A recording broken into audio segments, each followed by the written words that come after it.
Navi's turn to ban.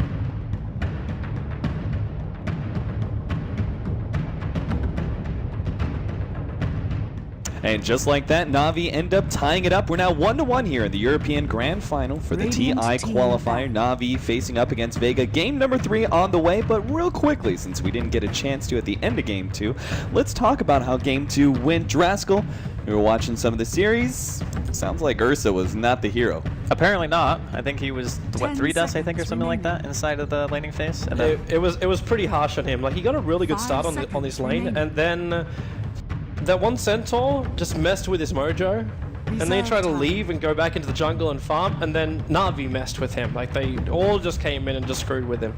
And he never got the blink dagger. I think, yeah, it was probably about 3 deaths before. The 2 big things for me that were important is, like, obviously the Shaker had huge impact. I'm sure a little bit later we'll see that clip where he got the 5-man fissure near the end of the game. And then Solo still did very well.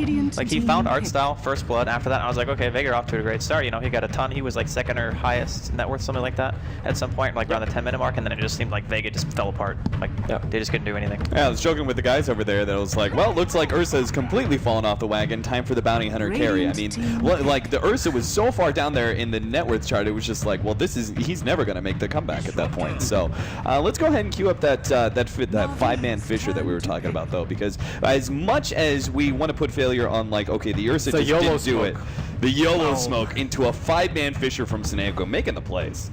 And then the charge comes out, he gets a nice nether strike onto no one, and then he gets finished off by a rocket later, and then all the AoE comes out. They're fighting like downhill, close to their T2, no detection, and I mean, it's just, you know, you can't fight like that. And you know, it did get to that point where it was a YOLO smoke. If you can't do Roche and Ursa can't do anything, and he's pretty much your only physical damage dealer into the later game, you have to go for that. Yeah, as strong of the play as that was, it was still Vega Squadron very much far behind at that point, correct? 10 seconds remaining. So, looking into game number 3, guys, apparently, like, I thought, okay, yeah, pick up your stylized hero, go for the Ursa. Apparently, that's not the Vega Squadron play. Going into game 3, Draskell. They've changed sides this time, correct? So Radiant are now Vega, so I'm wondering if we're going to see something a little different. We gotta speed it up. Draft is... Yeah, draft. Well, if the draft is on the way, then let's just look at it now. Why do we have to wait? It's like, I don't understand why we're not, like, just putting it on the screen. All right, I blame our host.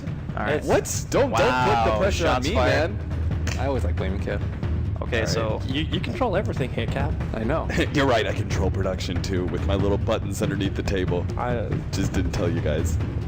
Alright guys, so draft for game number 3 here. Queen of Pain Beastmaster picked up by Na'Vi, Gyrocopter Disruptor going the way of Vega Squadron. We had pretty much our normal bans out, Keeper of the Light, also a Wisp, Undying, pretty natural, and then you combine with the Leshrac. So this time around we're actually going to see an even split. Queen of Pain on one side, Gyrocopter on the other. No Leshrac, no Wisp.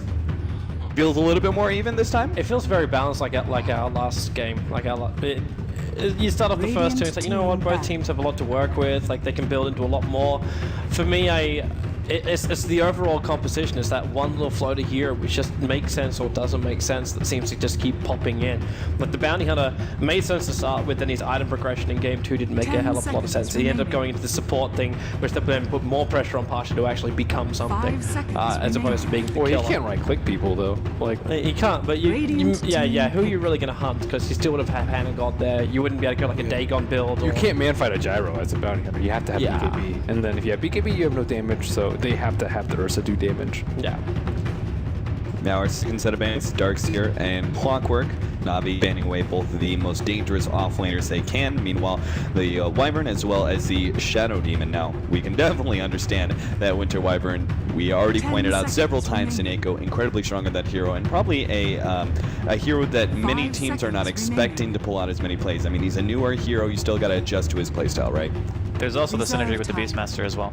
The big thing about Winter Wyvern is you want another hero on your team who has some way of granting vision. So whether it be like Zeus or Bounty Hunter Track or Beastmaster Hawk, you just want to be able to see people for Arctic Burn and being able to chase them down, because I think your range is somewhat around snipers, maybe a little bit longer even at max rank. I can't remember how much exact distance you get, but just having that synergy in of itself is great for the Winter Wyvern. So already having the Beastmaster, Vega go for the obvious ban. I think that's solid.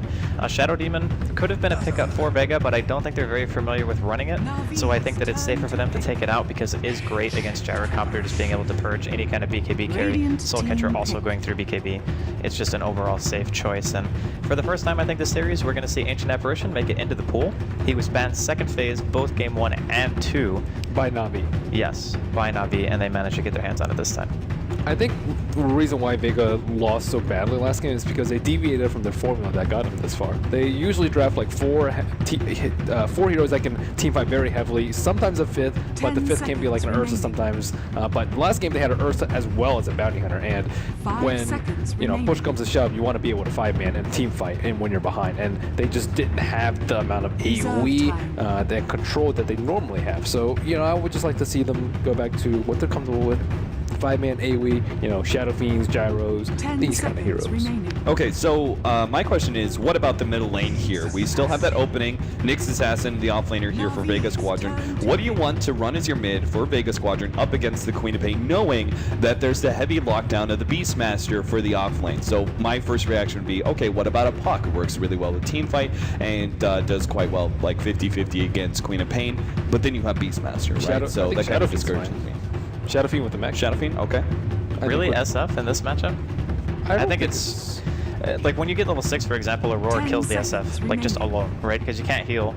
The Grave might save you for a little while. I guess if you're in good position, I guess it could work, but I think it's a bit susceptible to getting crushed like super hard with these heroes. I think, but what hero wouldn't die to like a Beastmaster Roar plus like Quap ulti plus Ancient Apparition? I think like if you have that threat of like, okay, we have to keep Shadow Fiend down, then they have to either Gyro or Shadow Fiend's going to get farmed, and Shadow Fiend can kind of be your sacrificial lamb with like Tread's mech or even like a Yule's build to try and stall things out. And of course they always have the Grave in case they focus too much on the one hero. Yeah, he's going to die afterwards, but that's again where the Gyrocopter comes in. So I do like Puck too. I think Puck's pretty good. We now see the Nyx Assassin Earthshaker now picked up by Navi. Let's talk about the Nyx Assassin though.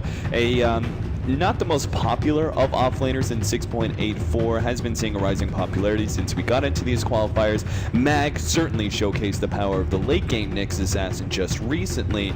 Do you guys think this is a fair pickup going up against the Queen of Pain? Obviously the mana burn is going to be quite strong, but what else?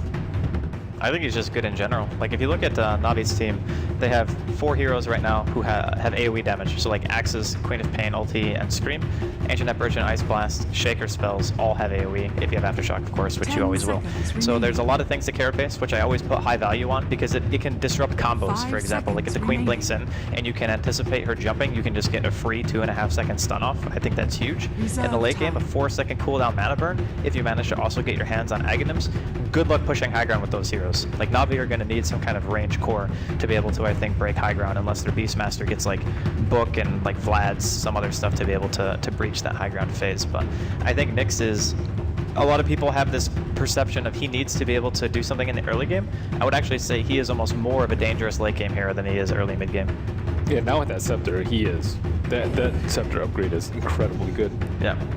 And the Dragonite actually going to be the last man. I was going to suggest him, but we've actually seen the Dragonite versus Queen of Pain matchup several times in the playoffs, and that does not go very well for the Dragonite. Just the laning phase is really tough for him, in which case Vega Squadron have to come up with something else as their mid. We already talked about that, though. What about the last pick of Navi? The ban out was Vega Squadron taking away the Lifestealer. Common pickup for Avos, especially when they've got a blinking hero like Quap. Did they just go Jug? Like Navi Jug, I think, is really good now. After seeing the Shadow Fiend, Merlini called that a bit earlier.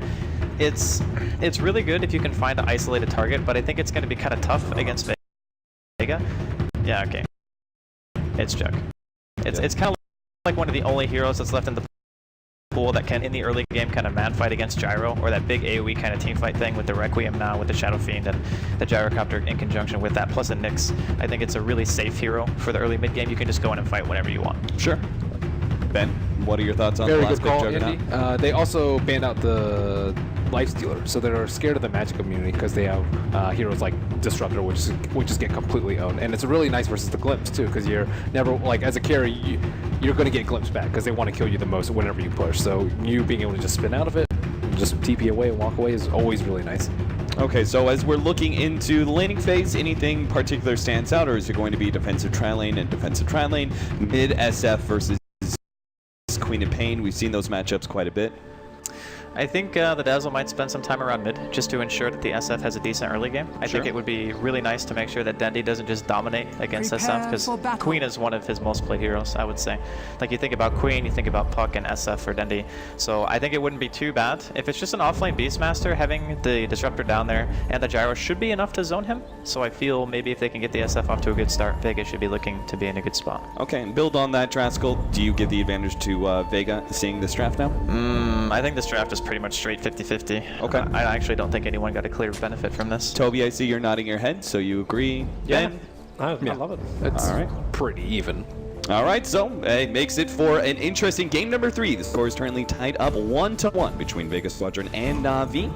Casters, of course, being Toby and Merlini. I'm looking forward to a good, even matchup. No imbalanced one hero, nothing like that. It's all going to come down to just how great the players 30 are seconds and to how go. well they can execute their plans.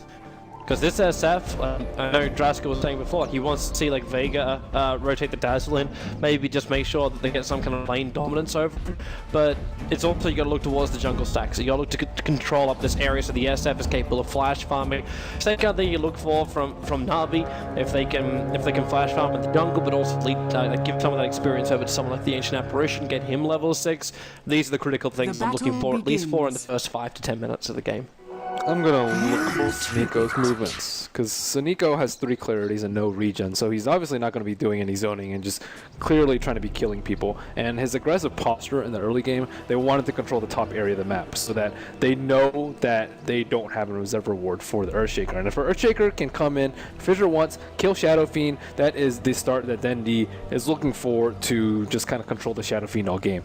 And of course, just make him a very vulnerable target for AA Blast plus Burst Down, or Omni Slash. You want to keep Shadow Fiend in that very vulnerable position. You can't let him farm like a Yules and a mech and then just yeah, sure they have an AA for the mech, but still Yules can negate a lot of damage and just set up for huge bursts on the Queen of Pain, which you don't really want that happening if you're Na'Vi. So again, control SF, Shaker, like even the threat of him and just that top half of the map being dark for Shadow Fiend is a really big threat, and he's forced to go to the jungle a lot more than you would normally. Is it worthwhile for the SF to get a little bit more aggressive in the lane then? Like go into Shadow Rays before you go for your Necromastery, so you're able to drop Dendi down to a point where he won't feel comfortable getting near the lane, because that will slow down his bottle progression as well. Obviously it slows down your damage increase, but like, if it helps you win the lane, maybe this is the better way to go. So work with Seema, get that poison touch out, slow Dendi down, force a blink, force him to retreat from the lane. Well, it always depends on his build. If he gets a salve, it's not really worth it. But if he doesn't have a salve, then it's perfectly okay. What do we actually got on Dendi then? Yeah, and it's actually 2 Shed Tangos only. And the Dazzle's already mid, so they can't really look to pressure it that much. So Nika may be looking for a bottle snipe. I would assume that no one started off with like a rage band, so it's gonna start. Oh, he didn't. Okay, so it's gonna come out really soon. Let's see if he can get it. Usually the chicken will micro like east and then to the right. The Dazzle's moving back for it.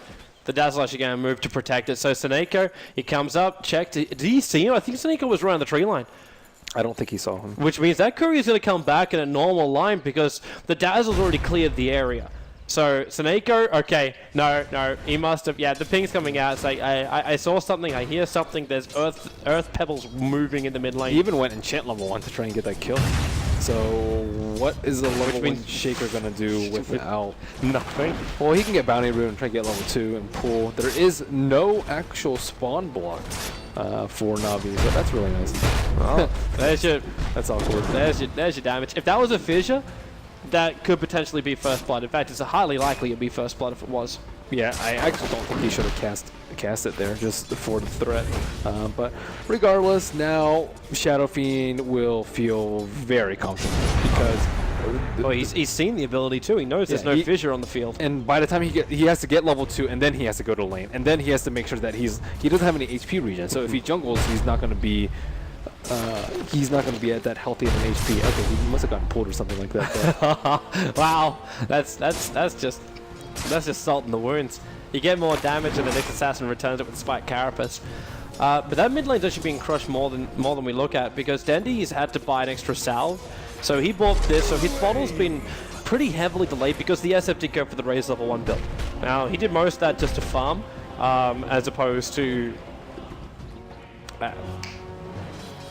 words, brain. Yeah, he uses to farm as opposed to collect souls. There's the words finally connecting into the brain. So he's still going to be late getting that early physical damage up against Dandy, but when you get the razors off anyway, you drop that Queen of Pain down and you push her well off the lane. Yeah, he's doing a very good job of raising out the lane and controlling the CS and getting runes, and you know, a lot of it has just to do with the dazzle, making sure that the chicken was safe, and you know, making sure that it's not a fissure into a kill, and controlling the lane for him so that he can get that regeneration rune, and that's pretty much Shadow Fiend's early game secure, which is what you're probably most worried about if you're Vega. Which is kind of funny when you look at it this way, like the level difference where SF isn't level 4 yet, but Queen of Pain already is. That is because obviously he's splitting the experience with the dazzle a lot, but still, it's the stag switcher now not being able to be stopped as well. Life is just great. And Vega put down an aggressive observer ward in that bottom lane. I'm wondering if he's doing that just so he can get the good glimpse area.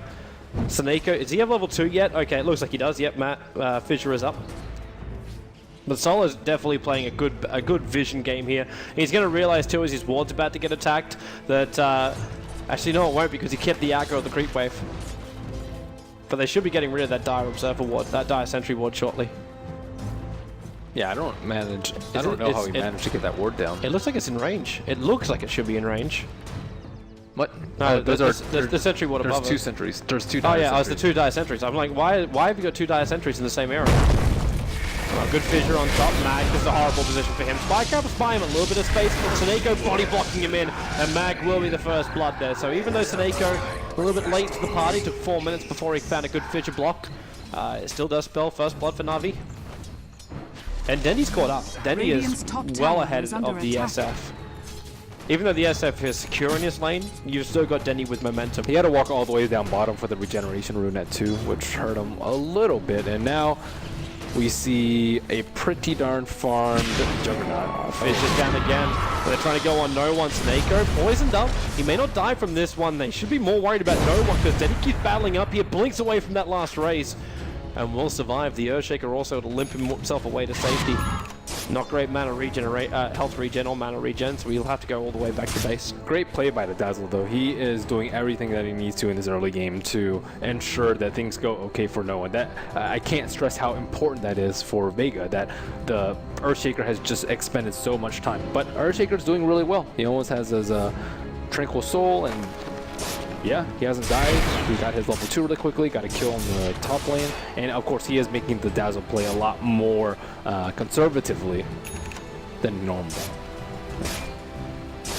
Oh, for the Dazzle, he's just happy letting him farm. That Jara is still having the time of his life down the bottom lane. 36 for 24 is CS, and Pasha, nothing's really going to stop him in this game once he's got his combo up and running. Now the Juggernaut's kind of like that one guy I look to see how much damage he's capable of dishing out. Is that in range of the sentry? No. Oh, wow. That's just close. out. I mean, they might have seen him place a ward, though, just due to his movement as well as his inventory, so I'm not exactly sure if they're going to de-ward it, but there's a potential kill on bottom. If Solo kept running for that rune, the rotations over from the Queen of Pain and the Earthshaker would have sealed his doom. But they let it go, which means the rune should go to the Queen of Pain. Smoke picked up by Soniko. How is AA doing, by the way? We haven't really seen him too much. I want to see how close he is to level 6, and it looks like he hasn't been able to play that greedily, even without the ward block. He spent most of his time in the lane keeping the Nyx Assassin back. Nyx Assassin looking for a kill on mid, but he is not level 6 yet. And now Dendy spotted out by the Observer Ward. Out there running in, and well, a blink back. Completely wafts the stun unless his target was that range creep. Dandy will be very, very safe behind that tower. Even with the Fidget coming down, the chance of them finding that kill is low, very low. Funnick, come on back down again. Call down, and Rocket Barrage. Funnick has to run down to the river. He had no other choice here, and that's why Pasha turns on the... Wow, wait. Turns on the flag cannon, and Solo's gone. Did he just let him die? I think so. Saw the TP coming in from Dendy, realized turning around is not going to be worth it. That would have lost 2 for the price of, what, an offlaner? The cooldown was way too slow. You want that cooldown to land like right as he gets glimpsed back. And he was able to walk out of the cooldown after the glimpse, and that should not happen. You'll see like heroes hit like split earths, which are much smaller AoE than the call down, and they need to get that timing a little bit better just so Funnick can get that kill. I mean, they have him as reserve ward just so they can make that play on Funnick, and now Funnick is gonna have like a free coast to 6. They're having a crack at AA on top lane. Disruptor's TP'd up here, and he's looking for art style. And Solo, he's got no way to cut through, but he's got a level 2 glimpse, so he wants Artstar to move back a little bit further, and then they'll just pull him back in again. And they know exactly where he's going to move to. Okay, throw up the wall, throw up the stun. Artstar, is there enough damage? Okay, now they got to glimpse it back so they can get these extra last 2 attacks in, and Artstar will die on top lane. Ooh, that was very close though. Nice play by him. Kind of felt like patience from Solo more than anything else. Like, you just knew like, you had to back up at one point, and that's when you had to glimpse him, but 2-1 in favor of Na'Vi. Things are still fairly even across the board. Like, I haven't seen anything which is going to say, oh, this game is over. Radiant's middle tower These kind of moments are really, really bad for Mag. The Fissure, you could commit Omni Slash. In fact, you will do so. No Spire Carapace will be able to save the Nyx from that. Just easy kill for the Juggernaut, and they can move on to the next target. Yeah, the Nyx has been playing a little bit strangely this game. I think that one move mid, where they tried to get that kill, that was very far-fetched. Like, it hurt him a lot. If he were level 6, like, they at least forced one of the supports to have a sentry or Surprise! Ooh. That is a deafening blast out from Dendi.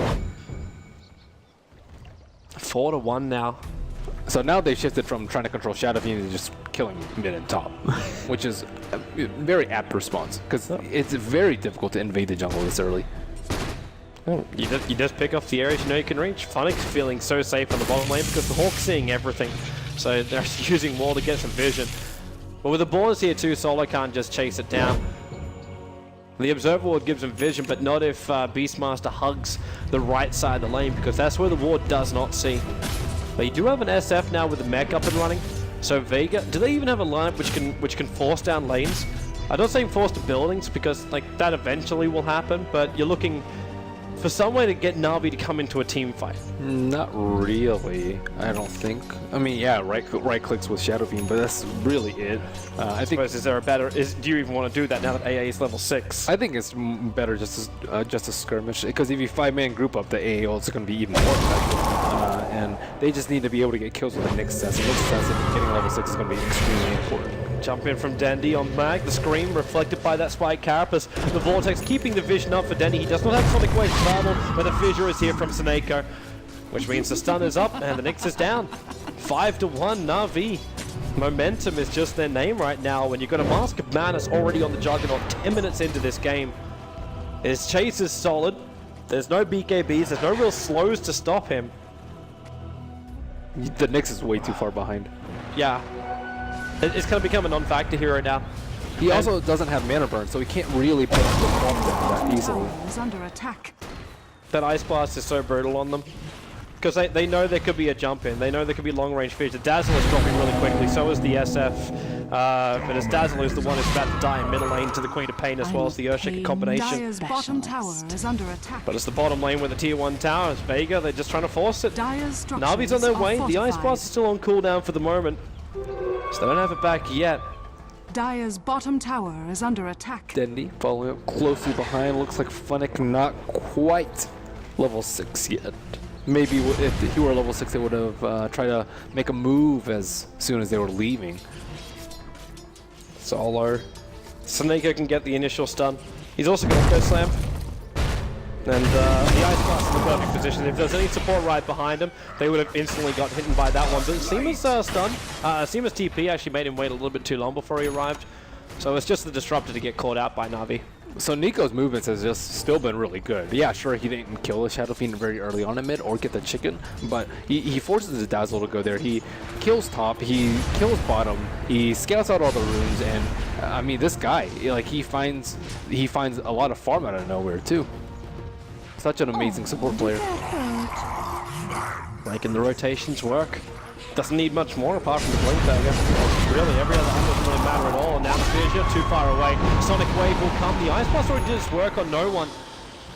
Just as soon as he's that misses that Fissure. The Shadow Strike, it's not enough damage to force the Shatter. Yeah, they whiffed on the Fissure there. That was really close to being a kill. Dire's bottom War. tower is under The Obs attack. War. Who is this guy anyways? I don't know. Either way, Juggernaut on the run, but yeah, well, the spin will actually stop the glimpse from happening. And Vorce does have Omnislash available, but Dendy has a hasted rune over on the Disruptor. It could have been any worse. Ancient Apparition's in a lot of trouble on top lane. Artstyle being hunted by Mag. Dire's bottom That tower was, by the looks of it, has been his denied. first Vendetta usage as well. I'm surprised he got the kill without the mana burn. Generally, like when you're judging your HP versus a safe HP threshold versus Nyx, you account for mana burn as well. So he must have been really low for him to be able to get that kill. Might have a surprise up against Pasha. There's no mana for the Roar available for the Beastmaster at the moment, but Seneko, he doesn't have Echo Slam. Well, sorry, I mean, there's no cooldown. He has Echo Slam available. And now Juggernaut's, you know, trying to take over other parts of the map. He can't really deal with Nyx anymore. I don't think he has reveal, so he can't really kill Nyx anymore. HOD's nice. Same build he went last game. Try and stack it up. As well as stealing the boar. It's just such a nuisance for Pasha. When these Ice Blasts keep hitting you, like that was one Ice Blast that dropped him down by 50% of his HP. Now, it's a big smoke up from Vega. We are during nighttime, so I don't think that Observer Ward that was there from Na'Vi actually saw what was going on. But Vega see the Hawk coming out, and they just go on funny. And a kill is a kill right now. They needed something. It's a smoke initiation in a way. They shouldn't even stop the Beastmaster from buying his Blink Dagger before death. And also, I mean, there's no tower there. If the tower were really low, I think it would have been a much better move, but they can't transition into a Roach or a tower.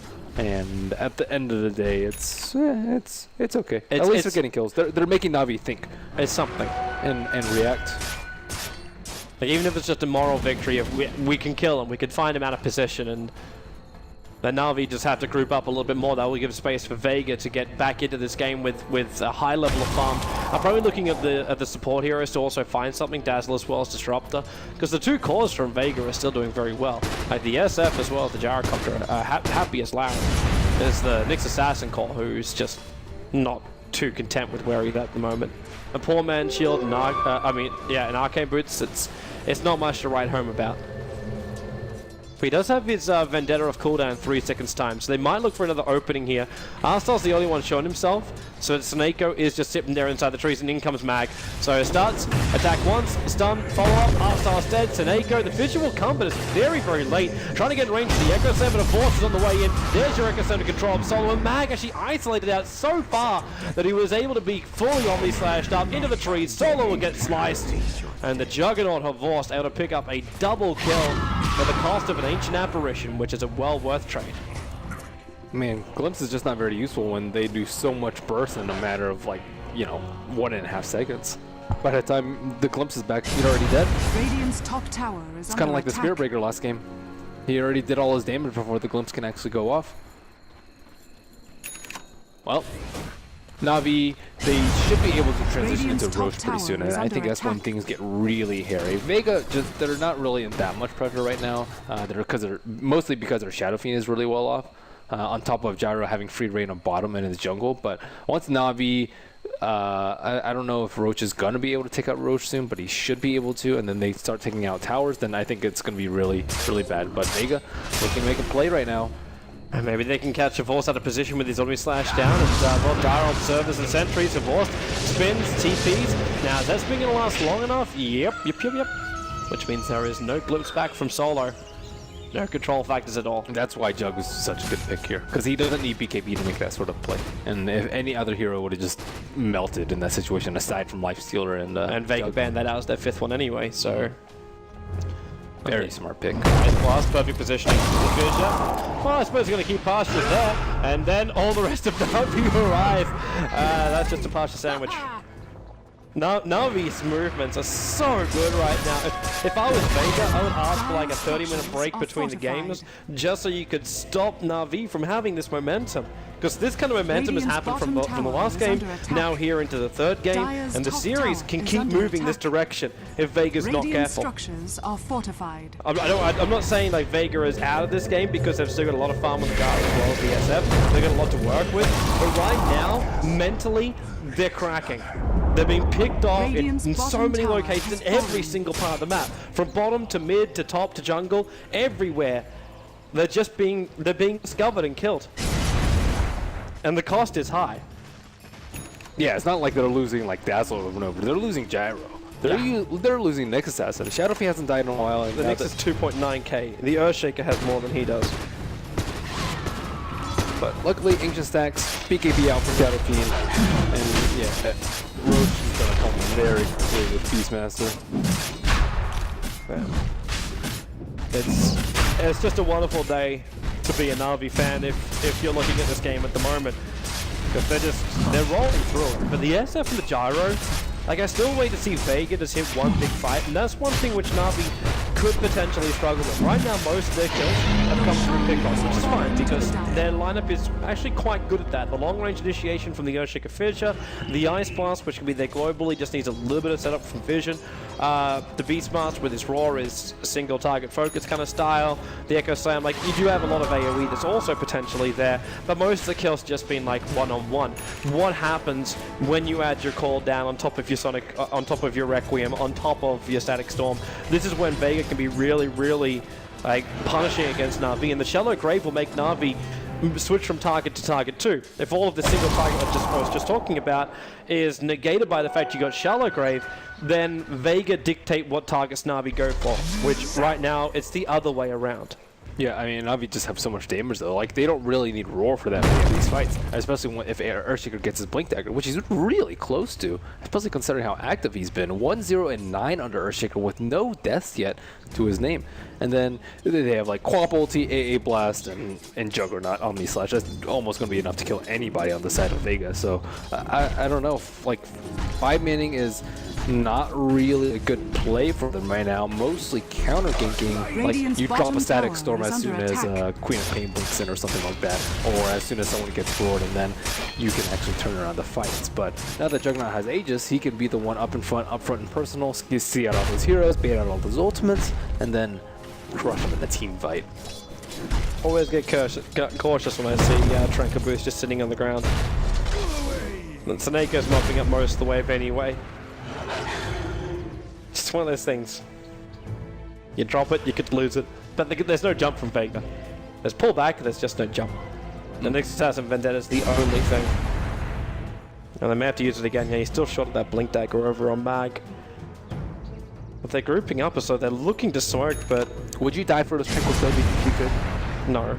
No? Like, let's say you were Bane and you could sleep him and then walk up and get it and die. You wouldn't do it? It's very tempting. If there was a chance I could live, if there was a win scenario in all of it, sure. That is Radiant's middle tower is under attack. It's not just... yeah, you screw with a lot of the money, but is it really worth your life? That's a lot. Tranquils are a lot of gold. I don't know. It's like almost 1,000 gold. It's actually exactly 1,000 gold. gold. About the ring of protection. Radiant's middle tower has fallen. It's a lot of money, Toby. It is. Is your life worth 1,000 gold as support? Well, yes. If you put it down to basic math, then yes. But am I worth more than just a number, Merlini? Your one life, not your whole entire support play. Sure, I can be reincarnated. It's fine. Come back to life again. If you were a Wraith King, would you do it? Hell yes. Okay. Hell yes. Level 11 Wraith King. I don't know if I'd agree to like the level 1.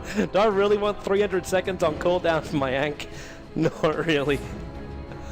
Oh man, Juggernaut's so big. It's just... he's just spiraling out of control. I don't know how Vega are going to deal with him once he has the BKB. Because the control factors from Vega just don't exist anymore for him then. Like, the cooldown is the only thing that's going to slow his movement. And, I mean, he has to be, like, caught out by surprise by the Nyx in order for them to stop the Omni Slash or a Static Storm drop. But Nyx doesn't have Blink, and... He's about to ulti. You know, her boss is just going to let it rip. And the wall's going to kick in. I mean, he's been able to dodge every single one of these ganks with like a spin on a glimpse or, you know, just straight Omni Slashing and killing someone. And yep. It's just extremely difficult to kill. And as you said, yes, if he gets BKB, he is like almost 100% safe unless they have some like sick initiation of events on him. Because the BKB lets him stay during the fight. It's not just that, well, I can disjoint one ability that comes with me. It's the It's the continuous presence of him during the fight. Now no one. Well, he's going to BKB and Requiem in the trees, and then they back up. It was merely a fake, and now he's going to go again. This time he'll let it go, but Dandy, how does he keep finding haste runes? He's running after no one. But they're actually going to back up. There's a lot of support coming in from Vega. They didn't have vision of this. There wasn't everyone looking for it, but everyone was missing from the lanes. Yeah, I mean, his whole entire team came in from Vega, so it was definitely the right call for Navi to not go for that. But I mean, you can tell that they're making Vega protect the Shadow Fiend, and they're making Radiant's all their top teammates tower is come under and attack. try and help him out because they know what this lineup can do. And that was without Aurora. If they had slightly better vision, or if it were daytime, probably they could have gotten Aurora and just straight killed him. But you know, whittling away 1 10-second BKB charge is just as good. Or if they had Omnislash there. Funny's gonna be really happy. He's got Necro Books, like, he's sitting on a level 1 Necro Book money right now, so he could buy the entire thing if he wants to. But he's also got the Blink Dagger behind him, so you're getting your initiation from your Beastmaster, and you're getting your push power from him too. Not to mention your teamfight presence, which comes from those Necro units. So once Nyx has Blink Dagger, what can they do? Maybe kill the Quap.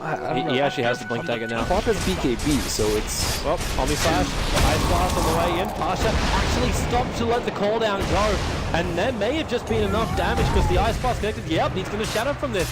Mag wants to get out of here, but there may be no joy. That BKB from a force just walks into the storm. He needs to get back out the other side before it wears off, and he'll be able to do so. End up just walking through, killing off the Dazzle. The Shadow Strike, it will disjoint. The Scream on target, and Nyx Assassin is away. A little bit further over towards the west. That's where Solid's going to get mopped up by a Vor, so a double kill for him. But Mag, even if he now does survive this, it's just a blink it onto the high ground and TP out, or to the trees, or somewhere where it's safe. He's in the trees. And now he'll TP. It was a very smart play for Havos to get BKB. It's the right item because the only way they lose fights is if BKB doesn't go off, or sorry, Juggernaut gets stunned out without being able to use his ultimate, or gets caught in a static storm kinetic field and can't use his ultimate. But that is just so improbable once he gets his BKB, and Disruptor walked through it during that last fight. I mean, that's the thing. He just can completely ignore it. Yeah, with Nyx Assassin too. Yeah, sure, he can Carapace, but he's still gonna die. Dire's middle tower is under attack. That's a level 2 AA ulti 24 minutes into the game. Arstar got so much space in the top lane.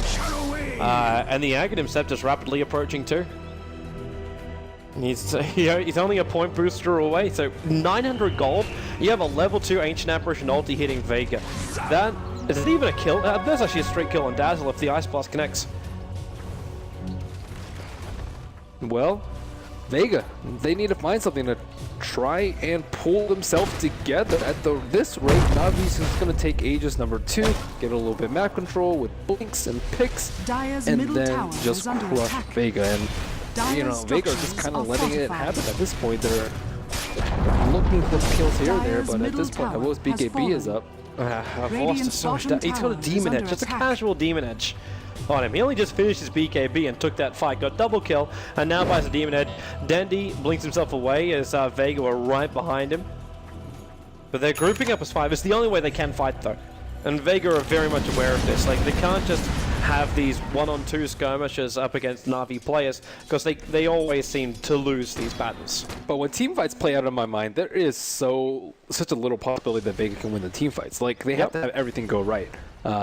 Whereas, but what other choice have you got? Like, if you look at the possibility of like a big team fight for Vega, and then you look at like the pick-off game, like if Vega just try and sit back and farm, then Na'Vi, for me the odds are even better for Na'Vi in the second option. maybe a Roche gank. A Roshan, yeah, but that would rely on having like solid vision around Roshan to see when it's going to happen. Which so far has been hotly contested, and really now with also a gem on the Earthshaker, which fairly certain is going to be given over to Funnick, they're going to get rid of every single ward that Vega would even have on their side of the map, or around Roshan. Vega are trying to regain some sort of map control, but with BKB up on Quap too, I mean, she's just such an unlikely kill. Like, it's so easy to BKB out of Glimpse, not so easy to BKB out of like a Blink Nyx stun, but it's still possible. His cast point is not that short. Radiant's middle tower is under attack. You can see it coming. You can see it coming. Yeah. Actually, what's with the break time though? Like if you don't Dire's Vendetta, bottom tower hit is under first, attack. like the animation time. Like I think that was something which like Puppy was always telling me like 2 years ago. I think. Matt's gonna get hit by that one. It's not the full upgrade, but it's still level 2. And Havok, well, BKBs. He's still got Omni Slash, but he's pretty close to the creep wave, so he wants to go further away. And now he can just go to work, bounce it around, and then, well, Requiem doesn't really do that much. SF, the Shell Grave might keep him alive a little bit longer, and Havok is traded for this until Denny arrives with a Sonic Wave. The Beastmaster is the man to kill off Seema, as then he blinked himself away to safety. And Echo Slam has arrived from Snakeo, hitting on Solo. The wall, and then he blinked into it with the double stun from Mag. It's a double kill for Solo because it's inside of his storm that it ended up happening. As, well, let's see that again. All right. Okay. Well, that seemed to go poorly. I don't know if we can see the end of that fight again. That'll be wonderful production if you can find that somewhere. Juggernaut really messed up there. He didn't spin when he killed SF, which made him get hit by Requiem and then immediately die. He was at like, I don't know, 35% HP, and then he can just heal up with Healing Ward and, you know, spin back to safety and then go in from round number 2. But him dying immediately off the bat, I mean, I guess if anyone else had more damage on the SF, then he could have been okay too. But yeah, that was just disastrous blinking into that at the end of the fight, and that was the big fight that Vega was looking for. And this means big items for them. Solo being able to get up closer towards the target himself for him means these BKBs we've been talking about from Na'Vi, all these wonderful abilities to dodge Vega's damage, they may not exist anymore. Especially if you can have such an ulti as we saw then, where Dendi, he blinked into the middle of the Disruptor ultimate. You would have seen it coming, so yeah, let's watch this again. So Snakeo with the Echo Slam, and then Dendi joins him inside the wall and in the storm with the double stun. There's no way to break free of this, and it just gives BKB? so much space. I don't think he did. Like, is that BKB still on 10 seconds for Dendi? It shouldn't. He just popped it prematurely. No, 9 seconds. I think he probably popped it like maybe 3 or 4 seconds after the Juggernaut did, but they should not have lost that fight. That was a really good fight for them with the AA ult at the start, and then there was just like no They pulled out just at the right time. Pasha's gonna walk in. It's like, wait, I'm sure there was meant to be somebody here at the home. And it was because Roshan went walkabout Snakeo, hiding in the trees in a very difficult to get to area for them. But the pings are still coming out from the Jericho, saying, I'm fairly certain it's here. The Hawk comes in, and there's the wall. Snakeo very quickly blinks away. And Vega, they were just looking to try and contest Roshan. Can't get it, but they still are going to find a position for a fight. Dire's structures are fortified. So there's another haste rate in bottom river. Dire's Well, middle that goes tower back is up. under This attack. can take a fight. How does that be finding every single fight? He's always got a haste ring. And they got Pasha around the corner. They can see him. The cooldown's on the way, but it's in a non-factor area. At the same time, the fight's been completely split up. Denny's already got the double kill with that Sonic Wave. They move over. The Omnislash mopped up most of those Manastar illusions. Now there's your Requiem Assaults, but the damage output is minimal. Havok, though, he does still end up dropping as he's smack bang next to Pasha. As Funnick, well, he'll blink over to join Denny for the moment. No Necro books available for him at the moment. Neither is the Raw, so he just leaves the Hawk behind. And they'll TP themselves away to safety. Why does the Force keep end up dying? I know he's right next to the SF and the Gyro. It's not the greatest position for a Juggernaut. I mean, he could have just spun and ran away. He didn't use his Healing Ward again. I mean, what? He's level 19 and he doesn't have max Healing Ward? That is crazy.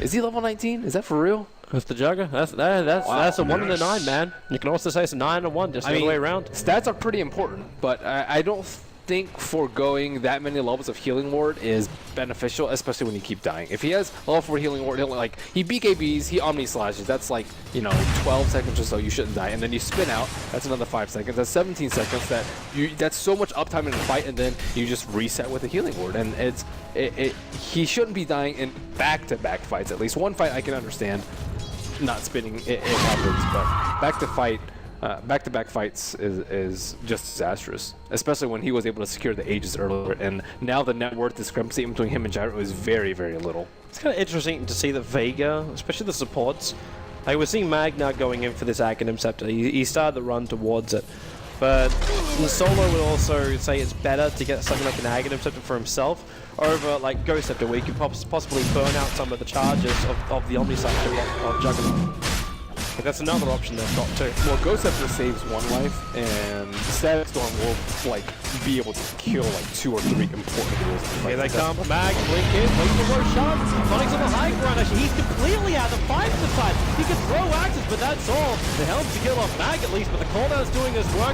The Static Storm is down as well. Pasha stands his ground. Now the Shallow Grave. He has to back up. The Omnislash strike on top of him. A boss. The Centaur Storm trying to find him. Then in your Echo Slam. It's from Seneko. The spin's still there for a boss. He survives this time. Solo cannot finish the job. 4 heroes lost with the scream. Almost picking up no one. But Na'Vi, they keep everyone alive this time around. Divorced by the skin of his teeth. He's still in the Aegis Immortal anyway. And there's that healing ward at level 2 healing him up, ready to push bottom lane. Now he's forced to. He's level 20. He only has 5 skill points left. No choice. Dire's middle tower He did. is under I mean, he attack. does do a ton of damage. Radiant's That is bottom one of the It's biggest still a 2-2-3 shot. Like, even a crit out the Radiant's heights. bottom tower Yeah, has fallen. it's true. It's a lot of HP. It is. He's very, very difficult to kill. If he didn't have every single skill point up that he did, he wouldn't have survived that. He also was bad the last 2 times. Well, actually, it's more skill use. But regardless, Na'Vi, finally they execute a team fight, I would say, as properly as they should have gone. And yeah, here we go. They get there just a little bit too late. And yeah, Funnick's completely useless out of the fight. But I'm not quite sure what he meant to do if he was actually thinking he could get down into the river with that. without Static Storm being upgraded, they're able to pop their BKBs, and now Habos is not scared to man fight. He pops his on slash right here, the Grave comes out, and then he will spin to finish off the gyrocopter, and then the big echo is about to come out from Seneko. Yeah. That really is what turned the end of that fight right there. Or else Solo was just going to glimpse him back and wall him up and just control every kind of position. The hilarious thing is, even with the foul blink by Funnick, he was still able to make sure that no one couldn't return to the fight. So Seneko got the Echo Slam off. No one was wanting to move further up the river, and he would have reached the rest of his teammates. But because he could just sit there and he couldn't find a target, he was actually trying to get in range to roar someone in the middle of the river, but he wasn't in range for it. So then the SF came next to him and was like, sweet, I found myself a target. And they isolated him out. Both carries on Vega actually went for a Battle Fury, and that's not a terribly common build on Gyrocopter, but I think it's pretty good when you're versus a Juggernaut. But one of the problems with Manta style on ranged heroes versus Jug is that Jug can just proceed into a Battle Fury and just do even more damage with Omni Slash. Okay, yeah, you meant Manta on the Vega clause. You meant Yeah, Manta on the Vega. Go. Sorry. Yeah, Manta on Gyro and Mesa. But you'll see them pop like right when they anticipate an Omni Slash. But I mean, on top of that, it's just not that great because of the Sonic Wave is also really good versus it, and Echo it does even more Radiant's damage if you have middle the tower Manta is under illusion. attack. So it's a double-edged sword. Well, Navi's ready to push, but the Aghanim's up on Disruptor, so keep your eyes peeled for that control factor. They have to get Dendy because if they use it on middle Havos, tower Havos has will just fallen. trade his Aegis for it. You're not going to get Dendy with it, like the way Na'Vi always engage. It's a Vorse, the crazy one on the front lines, let everyone tank it all up. And Dendy plays the Queen of Pain in the traditional way. It's that, well, I let the rest of my heroes do the damage, then I jump in and I finish the job. Sonic Wave, Scream, get the kill, then blink away, come back in again, get another trailing kill. That's the Quap way. They have to get a big kill out of it though. Ideally, you want to kill Jug, but Jug has Aegis, so it lasts for a really long time now. And I mean, the counter to that, unfortunately, is to just BKB even earlier than before, so that you don't have any chance of not popping a BKB. But then again, you don't want to waste it. You want to be able to overlap your BKB with the Static Storm. But knowing that they have a big turning point with that item, it will smoke up. Lost. Okay, he came down there to try and stop the Wild Wing, who I'm assuming is controlled by Vega's Gyrocopter, by the helm of the Dominator. Now he has skipping work. He does. He doesn't matter. Oh, nice echo. Really nice echo. No one just gets blown out of the water. And now, where else do they go? The Omnislayer down. The Mana Style soaked up a lot of it. Still some extra damage into Pasha and a Force. Chase it down. Nice double stun from Mag. That's the Force going to blow up. And Dendy, you wanted it. You got it. They caught out both of them. The Aegis Immortal will now pop to a Force back to the world of the living. But it's Force space for no one who bought back to be part of this fight. Glimpsing a Force back. You knew it was going to spin, but they got to keep up with it. Mag does have that blink. I don't think there's enough mana for... Actually, he does have enough mana for stun. But 3 seconds, 2 seconds in a Force. He's just such a quick runner. Seneko will TP out from the top tier 2 tower. And now that you count their lucky stars, but they did get a buyback from the SF. That was pretty good. They got Dendy with it. That was a big one that the Static Storm caught, because he definitely did not pre-BKB that one. It was the two of them together. Yeah, well, Jug had already used most of his spells. Oh, here we go. Sick Echo, and with the Scythe of Ice now on Dendy, a lot of overkill on him, but still, they end up nailing the Shadow Fiend and forcing him to buy back. Kind of lucky with the Omni Slash bounces that it didn't stay onto the Manta Illusions, and here's where the big Static Storm came. That was the play from Solo. He was so far back that there was no way that Denny would have really seen it coming anyway, and then he just blinks right next to, I'd say right next to Gyro. There was still decently spaced, but the area of effect of that storm is just so big. I think Snako, he's looking to go again. Starts with the totem, but he's lost the vision. I mean, ideally you want to be able to like dodge spells with this BKB, which is... He's gone. That's actually a kill. I believe Solo is going to shatter from this. Is this the Axe ulti from AA? It should be. And the answer is yeah. He's still really high HP. He is. But it's a level 2 Axe ulti. It's not enough. It's actually not enough. Do they have gem on side copy? There was a gem, but that was purchased up by the Earthshaker before, then it was carried by the Beastmaster. So it's over on the next assassin now. Mag, well, he has that Axe. Burrow and hide. And then Necro units, they see him, they roar him. Man, it's just like a frosted top. And Nyx Assassin, he will die. That's not an unkillable Axe, Nyx. Or Lurker, I should say. It did take a couple ultimates. 3 to be exact, but they did get the gem, so that's big. That's huge. And then you got Butterfly now over on the Jugger. You got no Nyx Assassin for 50 seconds. There's no buyback available for him. And Horvath just found a bigger target. It's an isolated SF just ripping into him. He's trying to pull away from the creep wave. If he needs to commit the Omnislash, he can do so, but it's not required. Switch on the Mask of Maz, and now Solo TP'd up to try and control him. The Glimpse won't work because Omnislash does better. Mopping up that Disruptor, and even Pasha. The Ice Blast is on the way, and Funnick, he was about to roar. But actually, no, he couldn't. He was still on cooldown, so he was about to look at him. And they'll push down the middle lane now. Give him the death glare. Yeah. It's over, man. Look into my eyes. Now Shadow Fiend has no buyback. This is another big opportunity for Navi to try and close out the game, or at least do significant damage to the... It's mid-racks. It's 100% mid-racks. Oh, he has Butterfly on top of that? That is... Yep. Yeah, he is Mega Farm. I mean, those couple early deaths by Mags. Sadako sitting on the edge. If Vega have any intention of trying to slow down Navi here, that's gonna happen.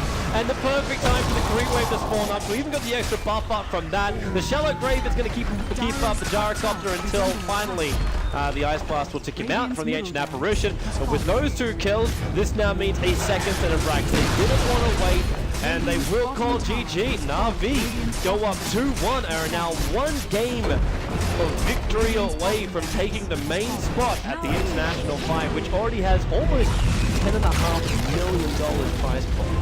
It's gone up massively during the qualifiers. So Nico, again, another beastly Earthshaker performance by him.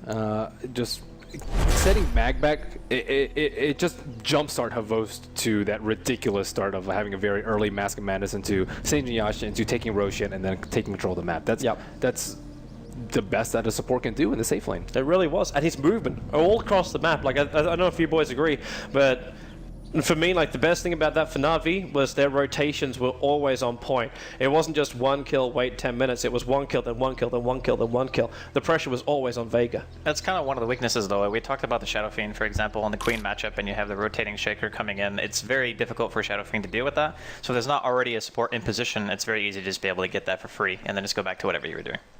Yeah, I think the one thing, the Sineko definitely played really well, but one of the best things that I read about him was just the fact that, yeah, he had some good Echo Slams and everything else, but it's not always about hitting the 5-man Echo Slams, right? Like, sometimes it's about setting up the rotations, and, like, him sitting on the side of the trees and being able to get that initiation on the SF and that top tier 2 fight was obviously a huge factor. I think there were multiple instances where Sineko just had really strong reads about where to be in order to find that clutch initiation. Even if it is just a 1-man Echo Slam, it sets up your team for total success. And, you know, Na'Vi definitely looking really strong. I mean, that's another prediction down the drain there, Toby. It is. Mine's actually out the window. What were you looking at on the stats board? No, there was that thing fissure. on the bottom that said fissure, and it was like Sonico, you know, like the chat fissure. People just put it down there, and it's just like the straight line. I thought it was kind of funny. This game for me, though, was interesting because Na'Vi clearly were ahead for a very long period of time, but it wasn't as if Vega couldn't do anything, right? Because even at the end of the game, the networks were relatively even. When he died and bought back, that's pretty much where they lost the game for the Shadow Fiend. When he died top lane, they get a reinitiation, he TPs back into the tier 2, they get a handful of kills, but as soon as he gets picked off one more time, like you can't let yourself get picked. Like you cannot do that in that situation, and Mag kind of did the same thing. He had no buyback. He goes YOLO, Vendetta's Sonico inside the woods because he sees like the weave was on him like, what, like 20 stacks or something? He like one-shots him like, okay, that's a good kill. And then he just straight up dies, and the Shadow Fiend dies. And then you just lose because you have 2 heroes without buyback. And isn't that what we agreed upon? That Na'Vi and Vega Squadron, they might be able to end up being a little bit even when it comes to early and mid-game, but when it comes to later on to the game, the experience rates really starts kicking into play, or perhaps the lack of experience in this case for Vega Squadron, making very critical and just game-changing mistakes like that. Yeah, I agree. The thing that was really heartbreaking was Mag had finished his Aghanims at around 37 minutes in, and he had Blink. So there's already clear high ground defense potential from that hero just because of Aghanims. So you just spam mana burns and you spam stuns, and then the team actually just can't end the game. So all they needed to do was sit inside of their base, at least long enough to where Shadow Fiend had buyback. And then you could just say, okay, well, we take a team fight when Na'Vi comes high ground, or if we can test Roche, at least we know we don't just straight up lose from one hero pick. I think it was a very uncommon mistake for teams to make, to have that particular thing happen. And with that, now brings Na'Vi just 1 game away from winning the TI European qualifier and getting that direct slot into the 16 teams that are going to be there. Hope you guys will join us for game number 4. We're going to have a short break, and we'll be back with Vega versus Na'Vi. Game 4.